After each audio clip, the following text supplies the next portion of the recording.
On a l'illusion de la liberté. En réalité, on doit travailler pour faire du profit pour une boîte, on doit se démerder, mais on empêche les modes de vie alternatifs, on empêche les ZAD, on empêche le nomadisme. C'est-à-dire que si tu veux aujourd'hui créer une alternative au néolibéralisme, tu n'as pas le droit. La réalité, elle est là. C'est-à-dire que du moment que tu vas créer un habitat particulier, ah non, tu peux pas. Donc les règles sont faites pour donner l'illusion de la liberté. Ce que je vois aujourd'hui dans l'occasion de la crise du coronavirus, c'est de rentrer dans ce qu'il y a de plus intime, la santé des personnes, de faire croire que c'est pour leur bien. On l'a vu aussi avec les lois d'exception sur le terrorisme. C'est toujours pour la sécurité, pour le bien.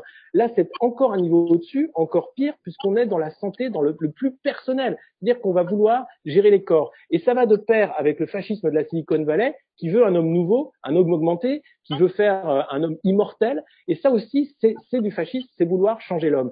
Et vraiment, pour moi, aujourd'hui, je pense qu'on vit un moment fasciste parce qu'il y a à la fois la liberté de s'aliéner dans la consommation, dans le conformisme tel qu'on nous le vend, avec l'individu libre qui pense être libre et qui en réalité est contraint.